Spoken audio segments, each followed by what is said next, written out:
Hello दोस्तों, नमस्कार। कैसे हैं आप सब लोग। मैं आशा करता हूँ आप सब लोग अच्छे होंगे और अपनी पढ़ाई में जबरदस्त तरीके से लगे होंगे। आज अपन इस वीडियो में बात करेंगे आरआरबी ग्रुप डी की वैकेंसीज है। अब वो 58,000 हो चुकी है या फिर होगी या फिर नहीं होगी। आपकी एजुकेशन क्वालिफिकेशन है, इसमें आपकी 10th पास रहेगी, फिर आईटीआई रहेगी। फॉर्म भरने के समय कौन कौन से डॉक्यूमेंट्स चाहिए, कब से आपके फॉर्म स्टार्ट हो जाएंगे, इसके बारे में आज विस्तृत रूप से चर्चा करते हैं इस वीडियो में। बिना किसी देरी चलते हैं, बात कर लेता हूं। सबसे पहले आपके फॉर्म कब से स्टार्ट होंगे। तो आपके फॉर्म हैं वो हो जाएंगे कितने, 23 जनवरी को आपके फॉर्म हैं वो स्टार्ट हो जाएंगे। यहाँ पे आप देख सकते हैं ये रेलवे बोर्ड के द्वारा ऑफिशियल शॉर्ट नोटिस अभी आया है। फुल नोटिफिकेशन है वो आना अभी बाकी है। फुल नोटिफिकेशन की मैं बात करूं तो आपके फॉर्म स्टार्ट हो जाएंगे कब से, 23 जनवरी से। तो आपको लगभग लगभग 20 या 21 या 20 से पहले यानी 19 तक आपको फुल नोटिफिकेशन है वो देखने को मिल जाएगा। लास्ट डेट रहेगी वो रहेगी इसकी 22 फरवरी 2025। एज लिमिट की मैं बात करूं, यहां पे आप देख सकते हैं एज लिमिट यूआर कैटेगरी, इसमें भी आप देख सकते हैं 18 से 33। लेकिन ये एज है मैंने बताई है, ये एज आपकी है, आपको जो छूट मिलती है उसको शामिल करके आपकी यूआर और ईडब्ल्यूएस के लिए आपकी एज होनी चाहिए मिनिमम 18 वर्ष और मैक्सिमम आप 36 वर्ष तक आप इसमें फॉर्म अप्लाई कर सकते हैं। बात करता हूं मैं ओबीसी कैटेगरी की, तो यहाँ पे 18 से 39 और एससी एसटी की 18 से 41 यहाँ पे हो जाती है।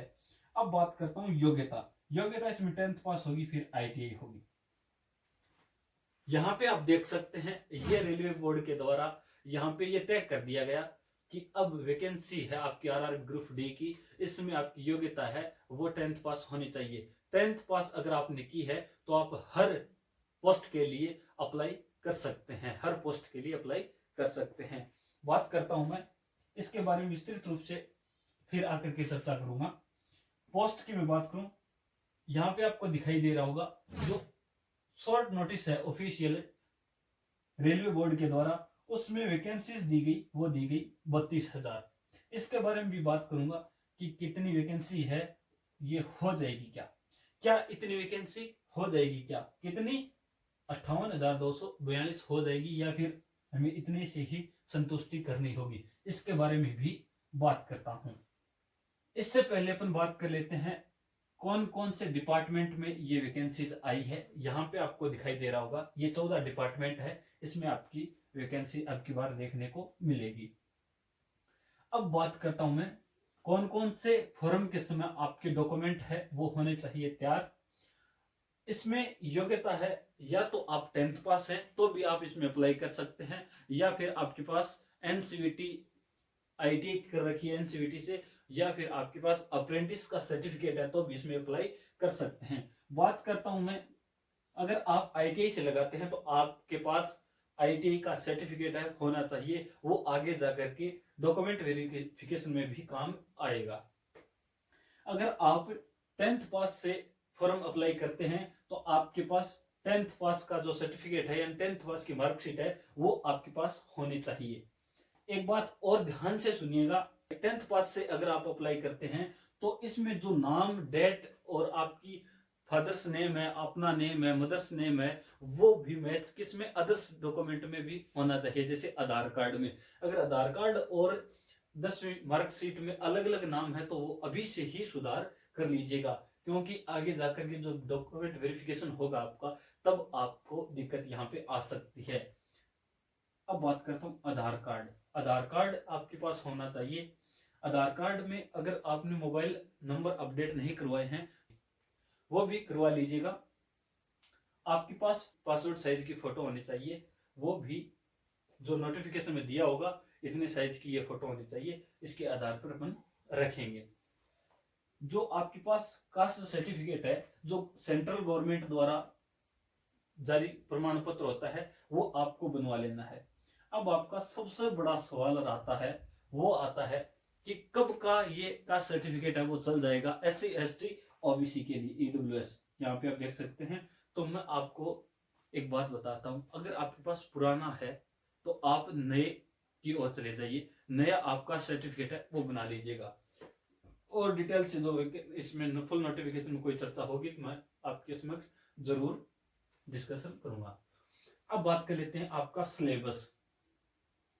ये इतने डॉक्यूमेंट आपके पास होने चाहिए फॉर्म भरते समय। अगर आप फॉर्म भरते समय जो भी इंफॉर्मेशन इसमें फॉर्म में देते हैं तो वो भी आगे डॉक्यूमेंट वेरिफिकेशन में भी मैच होनी चाहिए, इस बात का भी आप ध्यान रखिएगा। आराम से फॉर्म भरो, तब आराम से फॉर्म भरना है। आराम से 20 रुपए 50 रुपए एक्स्ट्रा दे देना साइबर कैफे वाले को कि फॉर्म है, मैं एक एक कॉलम है वो चेक करके देखूंगा, मैं खुद देखूंगा, टाइम लग जाए कोई दिक्कत नहीं है। साइबर कैफे वाले दो पैसों के चक्कर में अपना फॉर्म है वो रिजेक्ट करवा सकते हैं, तो उसको पैसे थोड़ा एक्स्ट्रा दे देना, लेकिन फॉर्म एकदम सही से भरना। अब बात कर लेते हैं सिलेबस की।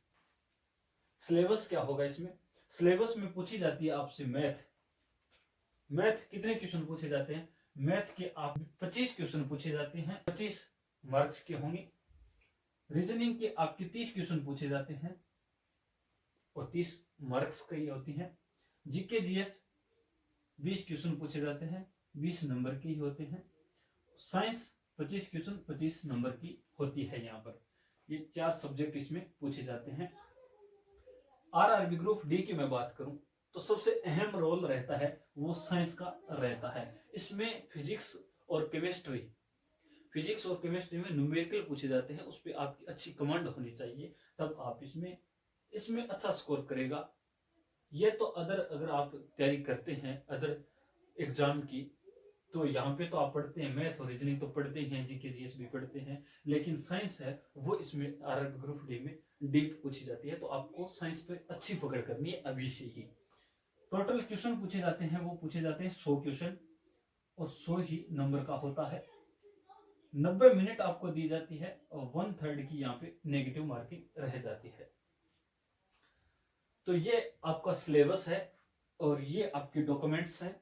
डॉक्यूमेंट ये तैयार रखिएगा, अभी से तैयार कर लेना, कोई मिस्टेक है तो वो सुधार कर लेना।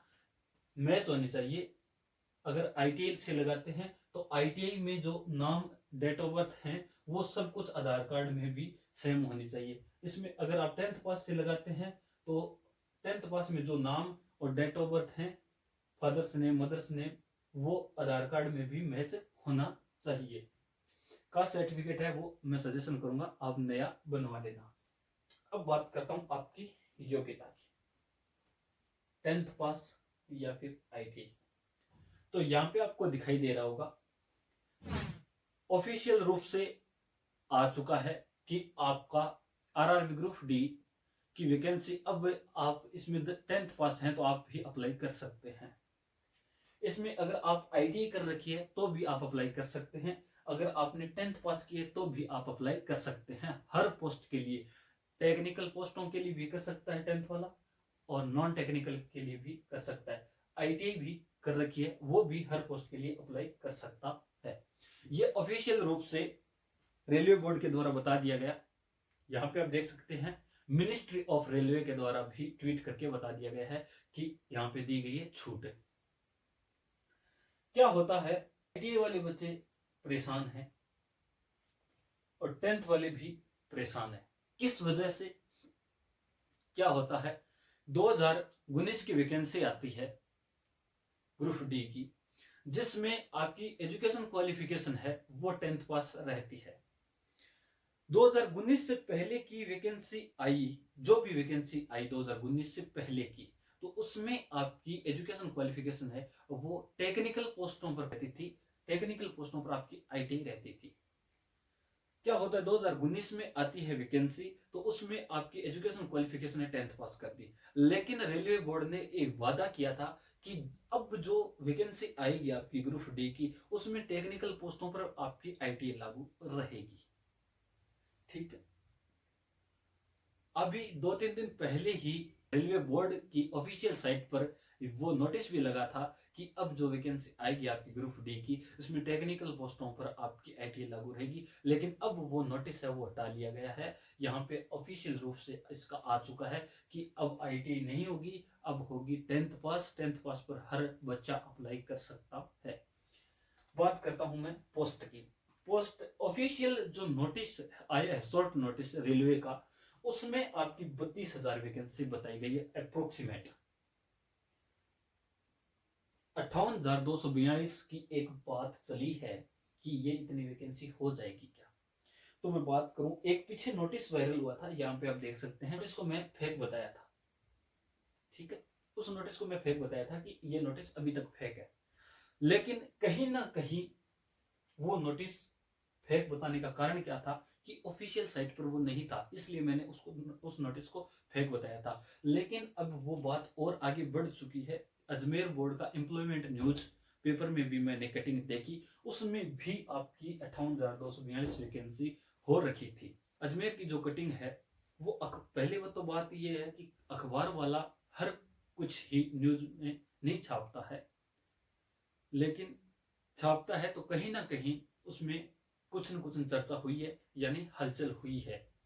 तो कहीं ना कहीं आप ऐसा मान सकते हैं कि आपकी वैकेंसी है वो बढ़ करके ही फुल नोटिफिकेशन में आपको देखने को मिलेगी। कहीं ना कहीं मेरा मानना है लगभग लगभग आपकी ये वैकेंसी बढ़ करके ही आएगी 32,000 से।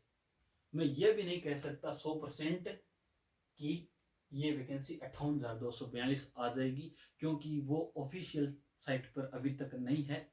जो नोटिस वायरल हुआ था आपका, ये भी अभी तक ऑफिशियल साइटों पर नहीं है। लेकिन कहीं ना कहीं न्यूज़पेपर वाले जो कटिंग छापते हैं, अजमेर की मैंने कटिंग देखी, उसमें भी आपकी 58,242 थी।